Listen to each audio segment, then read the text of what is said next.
Angkatan Kepala Hoi banyak menimbulkan konflik karena perbedaan pandangan dan pendapat tentang siapa yang berhak untuk dipilih atau ditetapkan sebagai Kepala Hoi. Jadi objection to bakal. Jadi hukum sasar ayat 7. Terus itu mungkin. Era ini, nah tumbuh ini di default, maka yang bukan itu tidak ada.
Selamat sore Bapak Joseph Wilerubun Sarjana Hukum.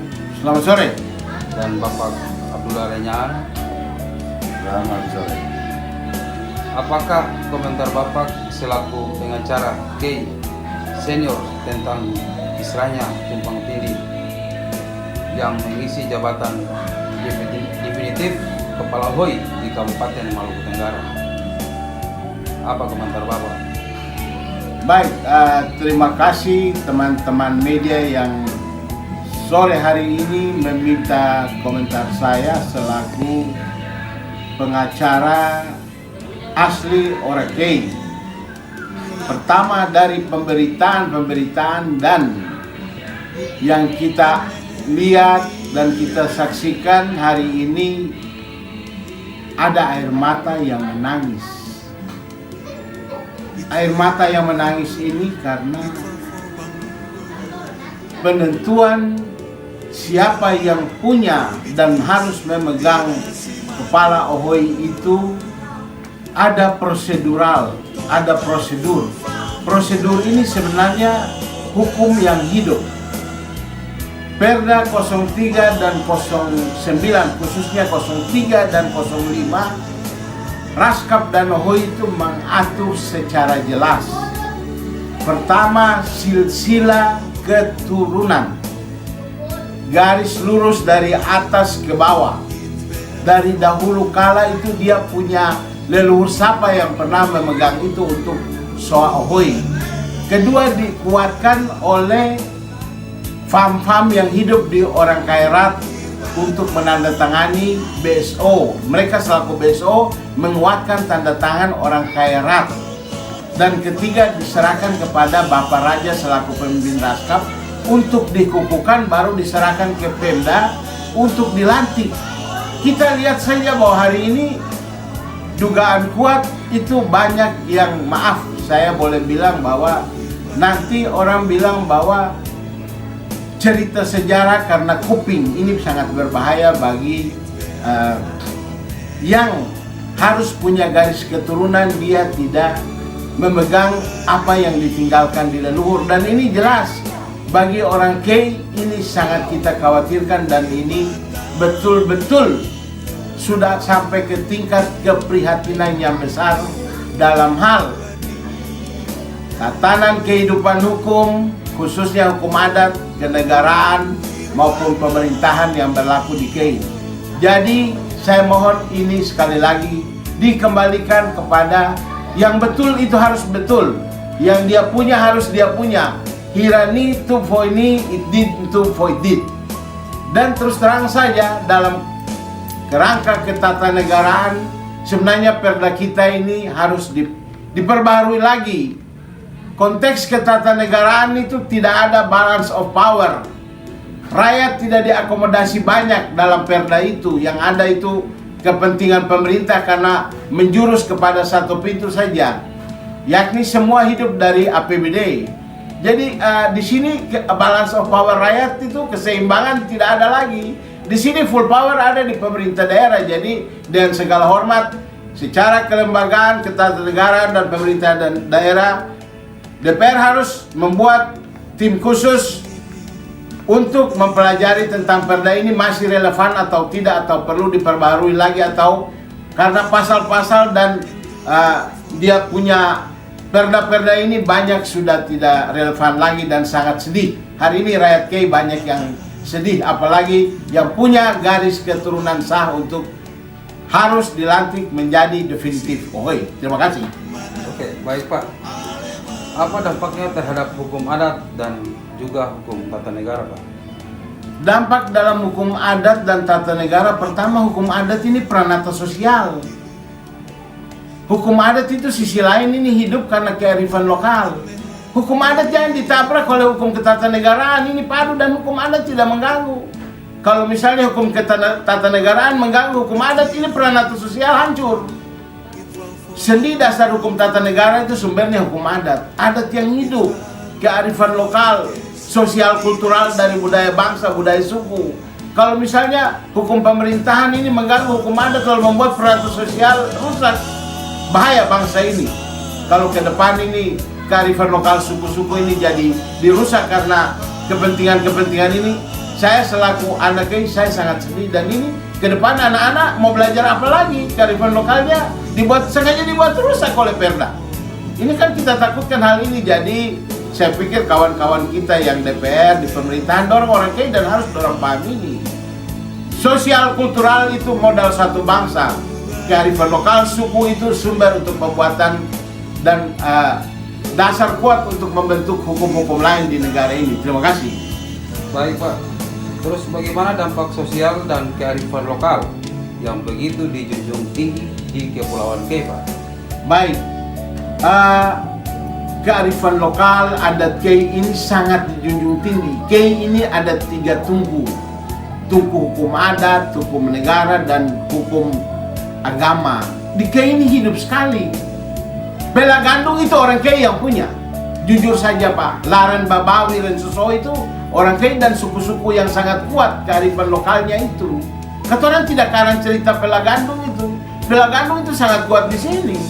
Orang datang lalu bilang katoran berkelahi lalu satu bunuh satu, ini saya sedih. Katoran keluarga semua kok bisa Bela Gandung dibuat rusak. Inilah kearifan lokal, sosial kultural. Peneliti di Amerika sana, di mana-mana mereka belajar tentang sosial kultural budaya satu suku itu menjadi doktor, menjadi profesor.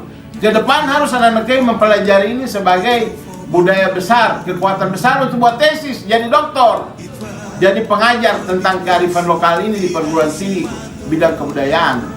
Kira-kira begitu. Terima kasih.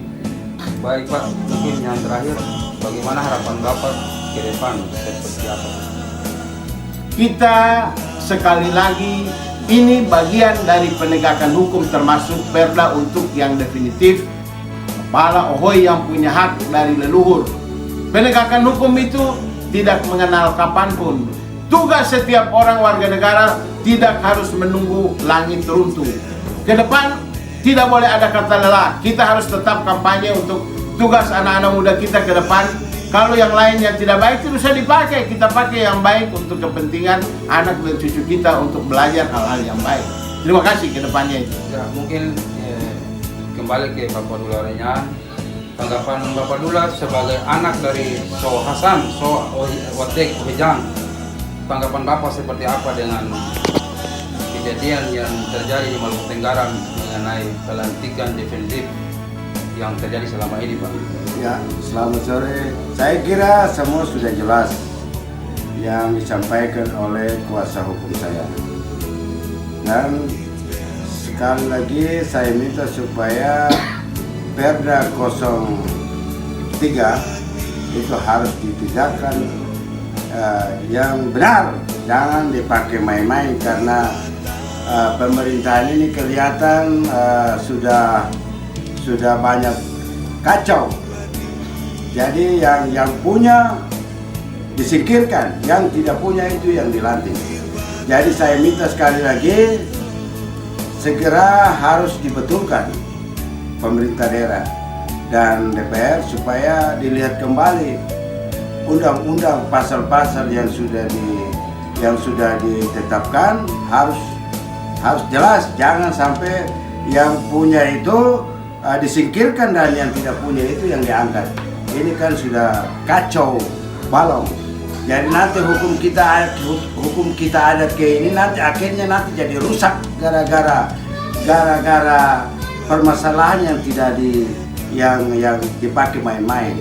Nah, jadi saya minta sekali lagi, tolong jangan dipakai main-main. Hera ini itu sudah jelas di dalam hukum adat maupun hukum pemerintah. Sekian, terima kasih.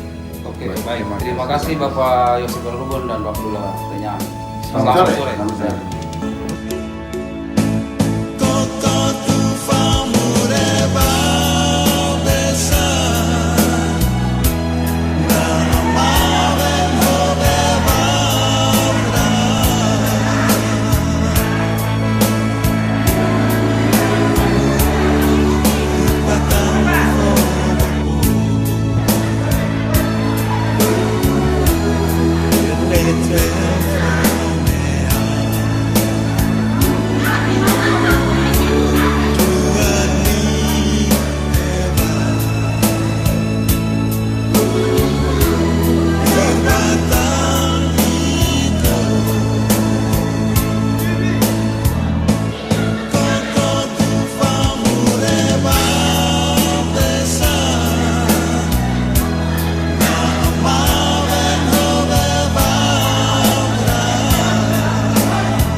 Vale, tenang.